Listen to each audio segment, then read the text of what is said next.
തിരുവനന്തപുരം പാലോട് വനം വകുപ്പ് ഓഫീസിൽ വിജിലൻസ് പരിശോധന. തിരുവനന്തപുരത്ത് നിന്നുള്ള വിജിലൻസ് സംഘമാണ് പരിശോധന നടത്തുന്നത്. ഷഫീദ് റാവുത്തർ വിവരങ്ങളുമായി ചേരുന്നു. ഷഫീദ്, എന്താണ് ആ പരിശോധനയുടെ പശ്ചാത്തലം? ഷഫീദ്.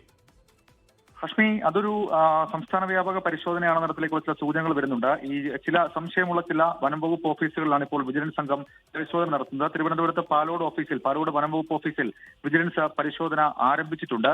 അതായത് രണ്ട് പ്രധാനപ്പെട്ട കാര്യങ്ങൾ: ഒന്ന്, ലാൻഡ് എൻഒസിയുമായി ബന്ധപ്പെട്ട ഫയലുകൾ; രണ്ട്, ജണ്ട ഇടപാടുകളുമായി ബന്ധപ്പെട്ട ഫയലുകൾ. ഇത് രണ്ടുമാണ് വിജിലൻസ് സംഘം പരിശോധിക്കുന്നത് എന്നുള്ള വിവരം പുറത്തു വരുന്നുണ്ട്. നേരത്തെ ഈ പാലോട്, പരുത്തിപ്പള്ളി വനം ഓഫീസുകളുമായി ബന്ധപ്പെട്ട ചില അലിഗേഷനുകളൊക്കെ ഉയർന്നിരുന്നു. അതും കാരണമാണോ എന്നുള്ളതാണ് നിലവിൽ നമുക്ക് ലഭിക്കുന്ന സൂചനകൾ.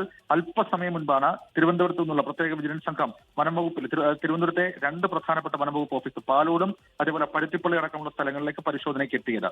ഹഷ്മി, പരിശോധന സംസ്ഥാന വ്യാപകമായ പരിശോധനയാണെന്ന് പറയുന്നുണ്ട്. അപ്പോൾ ഒന്നുകൂടി കുറച്ചുകൂടെ കഴിയുമ്പോഴേക്കും പരിശോധനയുടെ പശ്ചാത്തലം കുറച്ചുകൂടി ഒന്ന് വ്യക്തമാകും എന്ന് കരുതാം. ലോകത്തെവിടെയായാലും ഏത് സമയത്തും 24 വാർത്തകളും ഓഗ്മെന്റഡ് റിയാലിറ്റി പാക്കേജുകളും എക്സ്പ്ലെയിനറുകളും വിശദമായി കാണാൻ ഞങ്ങളുടെ യൂട്യൂബ് ചാനൽ നിങ്ങൾക്ക് സബ്സ്ക്രൈബ് ചെയ്യാം.